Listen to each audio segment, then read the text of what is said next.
बिस्मिल्लाहिर्रहमानिर्रहीम। अस्सलाम वालेकुम। आज का हमारा टॉपिक है ETF। आज हम इसको एक्सप्लोर करेंगे कि ETF एक्सचेंज ट्रेडेड फंड्स क्या होते हैं और स्टॉक मार्केट में इन्वेस्टमेंट करने के लिए हमारे पास जो डिफरेंट ऑप्शंस हैं जिसमें शेयर्स हैं, म्यूचुअल फंड्स हैं, और आज हम ETF को एक्सप्लोर करते हैं। उसके लिए पहले एक छोटी सी वीडियो देखते हैं। अस्सलाम वालेकुम, मैं हूं फारूक बलोच, बिजनेस जर्नलिस्ट समा डिजिटल। स्टॉक मार्केट में 35 सेक्टर्स हैं। किसका आउटलुक अच्छा है और किसका बुरा, इसके लिए बड़ी तहकीक करनी पड़ती है। इसी तरह 530 से भी ज़्यादा कंपनीज़ हैं। कौन सी कंपनीज़ अच्छा डिविडेंड, अच्छा पे आउट देंगी, कौन सी ऐसी हैं जिनके शेयर प्राइस की मद में ज़्यादा मुनाफा होगा, और कौन सी शरिया कंप्लाइंट हैं, ये सारी तहकीक करना एक नौकरी पेशा शख्स या एक कारोबारी फ़र्द के लिए आसान नहीं होता। और अगर गलत तहकीक या अधूरी तहकीक की बुनियाद पर इन्वेस्टमेंट की जाए तो नुकसान भी हो सकता है। इसके बरअक्स अगर आप ये सर का दर्द नहीं लेना चाहते, यानी आप नहीं चाहते कि ये रिसर्च आप खुद करें, तो मार्केट्स में ऐसे प्रोजेक्ट मौजूद होते हैं जिनमें बेसिकली प्रोफेशनल मनी मैनेजर्स उनको चला रहे होते हैं। वो रिसर्च भी करते हैं, उनकी बड़ी बड़ी टीम्स होती हैं और वो इन कंपनीज़ को स्टडी करके फिर आपके पैसे उनमें इन्वेस्ट करते हैं ताकि आपको ज़्यादा से ज़्यादा रिटर्न दिलवा सकें। इनमें जो पॉपुलर प्रोडक्ट्स हैं वो म्यूचुअल फंड्स हैं और एक्सचेंज ट्रेडेड फंड्स हैं।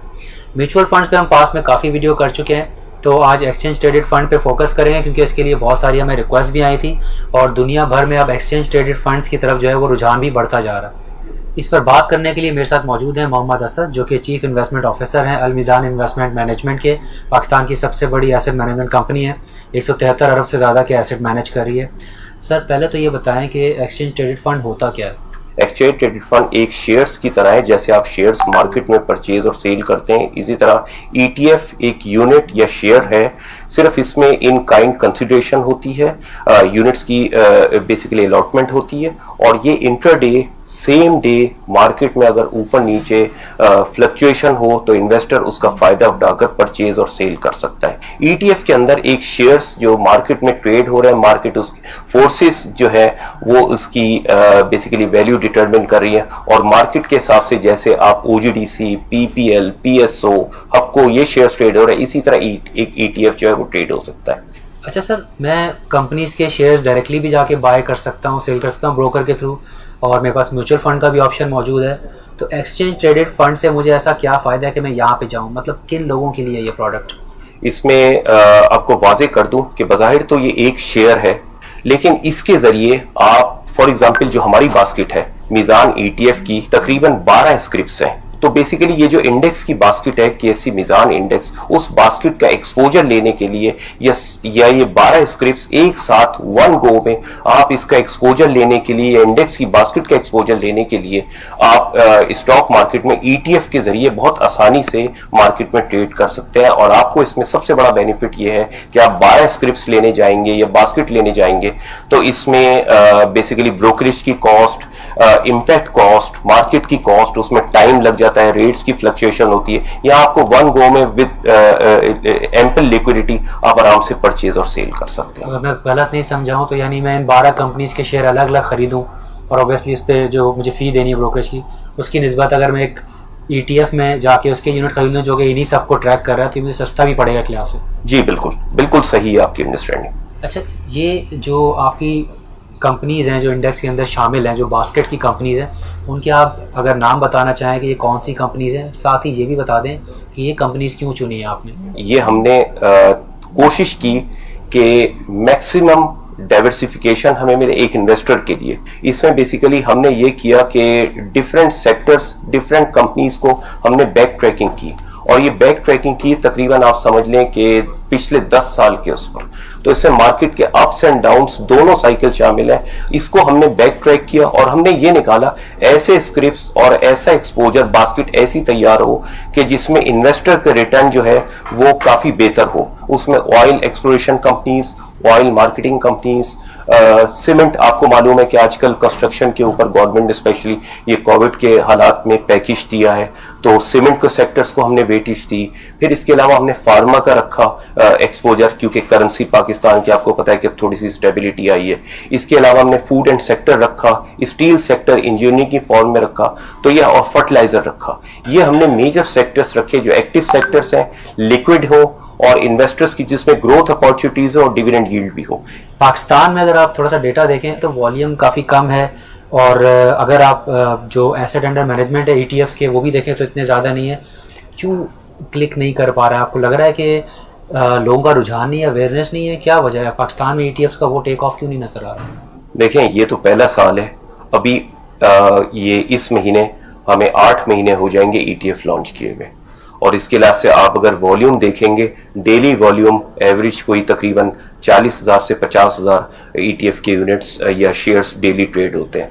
तो ये एक अच्छी प्रोग्रेस है, और आहिस्ता आहिस्ता बतदरीज साइज में भी ETF का साइज बढ़ता जा रहा है। एक्चुअली किसी भी प्रोडक्ट में जब कोई नई लॉन्च होती है उसमें शुरू में टाइम लगता है, और ETF क्योंकि दुनिया में तो डिफरेंट किस्म के ETFs हैं, इक्विटी बेस्ड ETFs हैं, फिक्स्ड इनकम बेस्ड ETFs हैं, करेंसी बेस्ड ETFs हैं, गोल्ड बेस्ड ETFs हैं, कमोडिटी बेस्ड ETFs हैं। पाकिस्तान में क्योंकि पहला कंसेप्ट है, अभी इक्विटी के ऊपर फोकस है। आइंदा हमारी कोशिश है कि इसमें दूसरे जो सेक्टर बेस्ड या इसके अलावा fixed income based, Islamic fixed income based, उनकी तरफ काम किया जा सके। तो आहिस्ता आहिस्ता मुझे लगता है कि जैसे जैसे इन्वेस्टर्स की अवेयरनेस बढ़ेगी, और आज हम ये आपसे सेशन कर रहे हैं, इससे इन्वेस्टर्स को काफी आगाही होगी, और ये मेरे ख्याल में ऐसे सेशंस अगर कंटिन्यू रहे तो आप देखेंगे कि इसका साइज वॉल्यूम आपको बतदरीज बेहतरी नजर आएगी। अच्छा, ये बताएं कि ETFs के अंदर क्या कंडीशंस हैं? कोई मिनिमम इन्वेस्टमेंट की शराइत हैं? इसी तरह विड्रॉ कभी करना चाहे बंदा फ़ौरन कर सकता है या एक दिन बाद होगा? इसके बारे में बताएं कि इसके साथ कंडीशंस क्या अटैच हैं। देखिए, इसमें कोई कंडीशन नहीं है, बल्कि हमने तो इसका साइज बहुत नॉमिनल अमाउंट से रखा है। 500 यूनिट्स या शेयर्स की फॉर्म में आप परचेज कर सकते हैं, जो कोई तकरीबन 5-6 हज़ार रुपए वैल्यू के करीब बनता है, और इसमें कोई रिस्ट्रिक्शन नहीं है। आप इसी तरह जैसे मार्केट में एक शेयर परचेज करते हैं, सेल करते हैं, उसी तरह आप ब्रोकर के पास अकाउंट खुलवाएं और इसमें ETFs में जाकर शेयर्स की परचेज और सेल कर सकते हैं। There is no restriction. इसमें ETFs में कोई मैनेजमेंट फ़ी वगैरह है या फिर जो ब्रोकर की होती है वही होती है? नहीं, ETF के अंदर फीस है, लेकिन compare to mutual fund relatively fees कम है। यहाँ जारी बात मैनेजमेंट फीस जो है कोई तकरीबन 0.5% है। नॉर्मली म्यूचुअल फंड में कोई 1% से लेकर 2% की रेंजेस में आजकल फीस चल रही है। ठीक है, इसके अलावा भी कोई लोड चार्जेस वगैरह ऐसी कोई चीज़ होती है, सिर्फ यही है? नहीं, लोड चार्जेस तो जरूरत नहीं है, क्योंकि ब्रोकर के पास जाते हैं, अकाउंट खुलवाते हैं और परचेज सेल करें, उसका कमीशन जो नॉर्मली शेयर्स के लिए कमीशन स्ट्रक्चर है वही ETF के ऊपर भी वैलिड होता है। म्यूचुअल फंड्स के अंदर नॉर्मली टैक्स का बेनिफिट मिलता है आपको, क्या ETF के अंदर इस तरह का कोई बेनिफिट मौजूद है? सो जी बिल्कुल, म्यूचुअल फंड्स के अंदर तो है, लेकिन इस वक्त ETF के अंदर नहीं है ये चीज़। नॉर्मली अब बराह रास्त जब ट्रेडिंग करते हैं स्टॉक मार्केट में, तो उसमें होता है कि अक्सर लोग शिकायत करते हैं कि यार हम मार्केट में जाते हैं तो मार्केट गिरना शुरू हो जाती है, नुकसान हो जाता है। तो अगर कोई एक्सचेंज ट्रेडेड फंड्स में आता है तो ये थोड़ा सा वजाहत करें किस तरह से ये रिस्क को मिनिमाइज कर सकता है कि जो लॉस का चांस है वो कम हो जाए। स्टॉक मार्केट तो देखें रिस्क का नाम है, लेकिन अगर आपको लग रहा है इकोनॉमिक हालात बेहतर हैं और वो लॉन्ग टर्म उसका होल्डिंग पीरियड है और रिस्क एपिटाइट उसकी मौजूद है, तो जिस तरह वो शेयर्स के अंदर इन्वेस्टमेंट करता है इस तरह ETF के अंदर भी बेसिकली स्टॉक मार्केट का ही एक्सपोजर है, उन कंपनीज का एक्सपोजर है जो आगे डिविडेंड देती हैं, जिनकी ग्रोथ मौजूद है। तो इसलिए अगर उसका खास तौर पर इन्वेस्टर को ये जरूर देखना चाहिए कि बेसिकली उसका होराइजन अगर लॉन्ग टर्म है और आगे इकोनॉमिकली आपके हालात बेहतर जा रहे हैं, आउटलुक पॉजिटिव है, तो मेरे ख्याल में फिर उसमें एक्सपोजर लेने में कोई हर्ष नहीं है। उनका ये जरूर देख लें, रिस्क एपिटाइट देख लें, रिस्क डिस्क्लेमर को जरूर पढ़ लें, ऑफरिंग डॉक्यूमेंट का मुताला कर लें। लेकिन बहरहाल जिस तरह स्टॉक मार्केट में आप एक्सपोजर लेते हैं आपको रिस्क होता है, लेकिन लॉन्ग टर्म परस्पेक्टिव से आप देखें स्टॉक मार्केट का तकरीबन 15-20 साल का एनुअलाइज रिटर्न जो है वो कम से कम 20% रहा, despite ups and down. 2-3 cycle इसमें डाउन के भी आए और काफी स्टॉक मार्केट 2008 का क्राइसिस आया, 2017 से लेकर 19 तक आया, तब भी एनुअलाइज रिटर्न अगर 15 से 20 साल का देखा जाए तो हमारा 20% के करीब है स्टॉक मार्केट का। और यहाँ तो एक सबसे अच्छी चीज ये है कि ETF के अंदर जो बास्केट है वो बहुत अच्छे स्क्रिप्ट, सिलेक्टिव स्क्रिप्ट देखकर रखी गई है, ट्रैक रिकॉर्ड देखकर किया गया है। तो लॉन्ग टर्म होराइजन की बेसिस पर हमें उम्मीद है कि इन्वेस्टर को अच्छा रिटर्न मिलेगा।